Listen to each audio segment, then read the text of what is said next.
Uwe Rosenberg, the master board game designer, has struck again with Black Forest. The question is, how well does this game stand up? We'll give you a full assessment today on Legendary Tactics.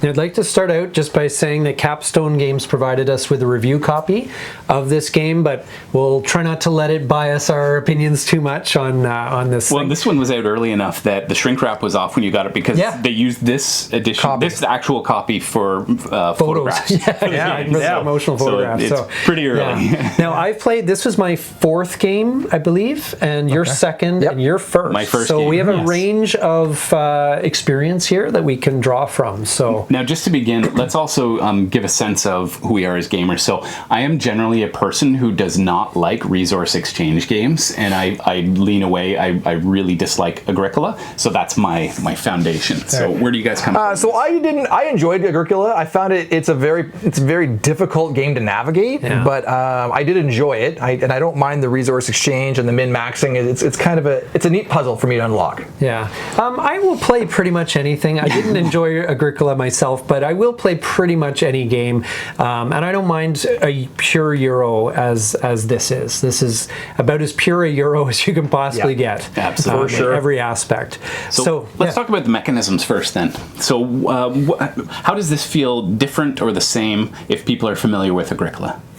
Well, it's less harsh, I think, in general. The game is a little more forgiving. There are obviously suboptimal moves, and I think this is a game where people will, if you love games where you're min-maxing, you're trying to and for our audience, what do you mean by min-maxing? So min-maxing means you want to spend the minimum effort, so the minimum actions in the game to achieve the maximum effect.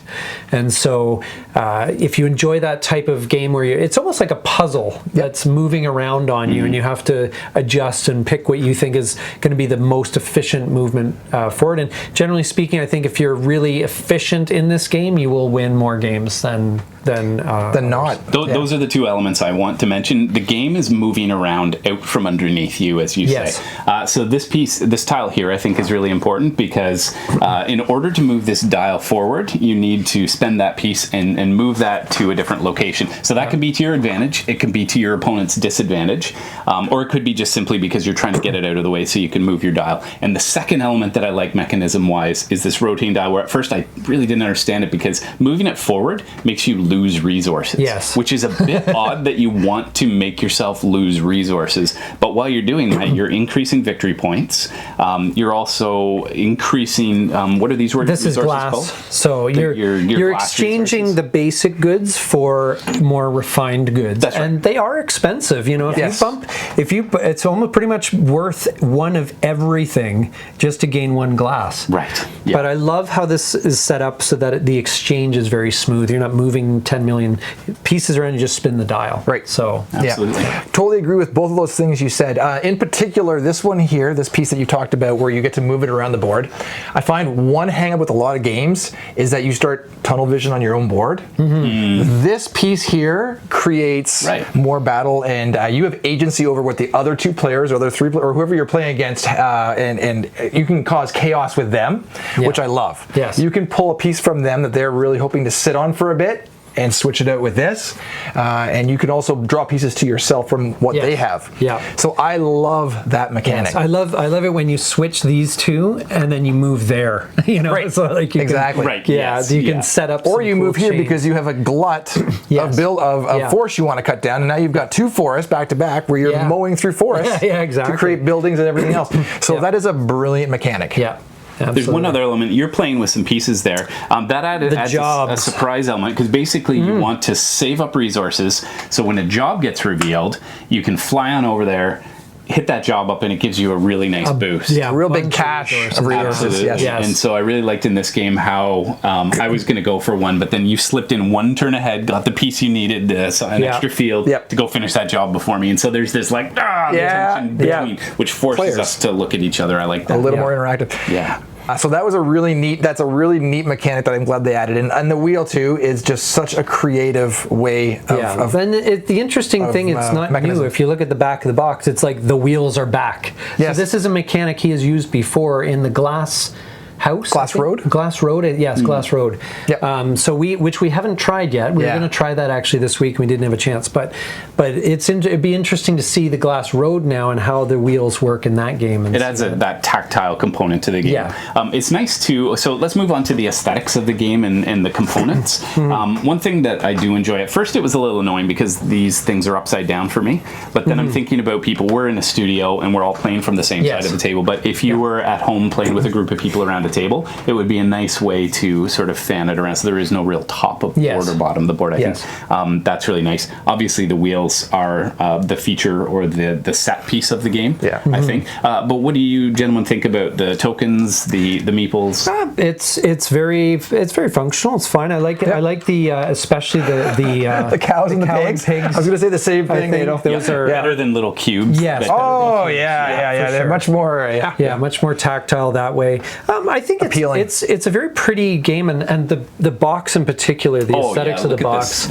I don't know what it is really about that cover. I just love it. I just think there's nothing even to focus on. It's just it's just trees. It's just trees with a couple birds. It's a beautiful. And that's it. But I think it's one of the cover box. When I first saw the cover, that just wowed me. Well, and even look at how the trees go around the edge of the box too. Like that just looks really nice. Yeah, that's really it's a beautiful cover. So really well done. Yeah, the aesthetics. I think. What about yourself, Flash? Do you have any thoughts on that? Yeah, I think I've covered everything I need to say on that. Yeah. So good. And so thematically, do you feel like a glass blower when you play the game? You feel like I think there's a certain feel of managing your farm. I think that there's elements of like when you go to the one tile where you cut down a forest for 4 wood, you're mowing down that forest for 4 wood. I had like no forest left. Yeah, because I just stripped the whole thing for resources. So I think it is actually pretty thematic in that sense. And I don't know. And you're putting your cows and everything in pastures. I don't know. I think speaking to that point. Speaking to that point, it really is a matter of. And I look at this game as a series of dominoes that you have to line up, and you have to get so you need your wood to get your charcoal, which gets you the next product, and so there's this whole thing, and you have to sort of back up your dominoes, and again, it's with the resources, and it does kind of all fit together, I think, thematically, because you're burning a wood to gain 4 charcoal. That makes thematic sense to me, right? And so it does fit. Right. Yeah. So this is the kind of game that I struggle with, where it's earn 4 wood, get the meat, turn that into a cow, get the cow, turn the cow into a field, and you get 1 point. Right. And so for me, I don't like those resource exchange games. But one thing I do like about this game is that when you move into an area, there's no cost. So I mean, sure, you have to travel somewhere, which costs you the movement points. But when you show up, you just get the bonus. So it's not like you need to do something in order to get that bonus. You may need to spend some brick or wood or whatever. Right. Selectively, you may want to spend resources that way, but if you're like, I just want a cow and I'm going to buy a bird, then you can do that. And so for me, having those options where you don't necessarily have to spend something to get something, I think saves a game for me. So I like this game much better than Agricola. Agricola, I don't want to play that again. And the second reason I like it thematically is that it feels like there's multiple paths to victory. You don't have there absolutely are. Many paths. Agricola, I found you need to do a little bit of everything, otherwise you suffer because you get penalized, punished, badly. In this one, you don't get penalized for not taking another path. You just have to do your path better than everybody else does their path. So in that sense, it feels more like Puerto Rico, which felt like a game that had paths that work. So that's fantastic. So okay, so that was my sort of upside downside. What do you think about in terms of if there's any hesitation about playing this game or recommending it to people?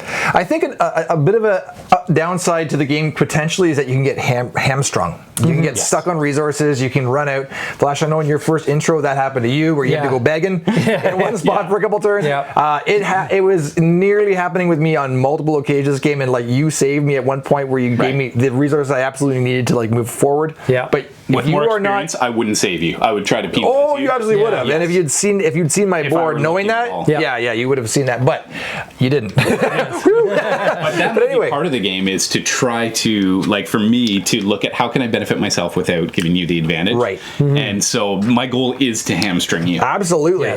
But that is a potential pitfall of this game, where you get you overspend. Yeah. Yes. Or you don't spend correctly, and then you are stuck in a spot. Yeah, there was a few times where I had to take a move just to give myself provision so I could keep the game moving for me. So if you don't line the dominoes up right, Sorry, go ahead. You need to line those dominoes up right in a correct and to get your end result, and that's got to be helpful in the spot you're in. So that could be very frustrating for a player who doesn't play Euros a lot, or who struggles to learn rules for the first time. I'm a person who I don't like learning new rules and new symbology. And what does you look at a card like this one, and you're like, oh, what does that mean? Yes. And it's not bad once you start to figure it all out, but there's just a lot going on that card. Yeah. So for people who aren't into those resource exchange games, then this one will not appeal to you. Yeah. My only real downside, and it's more, I don't know, it's probably a nitpick, but it felt like there were some of these that were not as valuable as others. They're like, this one I can't imagine taking all that often unless I've happened to focus on getting lakes, in which case I can get meat. Well, is this the most cost efficient way to get meat? Probably not. There's probably other better you ways. Need 6 waterways to get 3 meat. 6 lakes to get 3 meat. Your board. Yeah, I know, exactly. So much. But potentially, you're going to be getting some scoring cards that pair with waterways and meat. Yeah, for sure. And so you're also looking at those synergies. Yes, I think. that's true. You do get a bit of porridge there. You could in for addition. fields. So there's there's also these bonuses as well that maybe allow for a 7 meat score where you get. Well, you need whatever. Cash, there's whatever probably I'm some saying. efficiencies, The other thing that I found that, and again, it's probably more of it's not even necessarily a downside, but the buildings I find a little bit overwhelming, especially as a newer player. Right. Oh my gosh, there's so many buildings, and a lot of times you end up buying buildings you're not even sure. If you just buy for the victory points. You either buy for the victory points, and you're like, well, I might be able to use this at some point, but you're not. I don't know. I just found that the sheer number is 36 small buildings, and then there's another 4 of the large ones. So you got to know 40 buildings, and they're double-sided. And there's A side and B side. So arguably, you're looking at something like around 80 buildings potentially. 80 buildings that you need to kind of know, and not only know, but you have to know how they all fit together and synergize. So. It's just, I find that part overwhelming. It's not necessarily a bad thing because it could lead to a lot of sort of depth in the repeated play. Right. Yes. But that as a barrier to entry, that might as a barrier to entry. Like when I showed you, we're playing with all these buildings. You're like, whoa, oh my god, my brain just shut off. Just I'm just gonna ignore those. But you don't want that. You don't want people's brain to shut off. You want them to be like, ooh, that looks neat or whatever. But see, I was looking at this. I had so many animals, but I'm like, for 1 to 4 livestock matching pairs that I had all of them, you get an extra. So I could just suddenly explode with the number of animals. But the problem was I had nowhere to put room. them. Yes. And so then you're into the puzzle of, okay, how do I get room? Now I need glass. The next domino. Yes. And it took so long to generate those things. But that's part of the fun of the adventure of the game, is getting good at figuring out those pathways more efficiently than these 2 schmoes besides. So the min-max. Right? Yeah. But otherwise, I was really pleasantly surprised by this game. I don't play a lot of Euros. I like Euros, but I just don't play a lot of them. And this is about as pure a Euro as I could possibly imagine in the way you score points, the way the player mechanics, non-player interaction, and all that kind of thing. But really clever. There's some really clever aspects to this that really made it jump out for me. So it is one of those games where at the end you're not really sure where everybody's sitting point-wise because there's so many different tabulations that it's sort of okay, let's flip the coin, see who won. We knew you were gonna win. That one. Thanks so much for joining us today. Make sure you let us know in the comments what's your favorite Uwe Rosenberg game, and in the meantime, get out there, get gaming, and be legendary.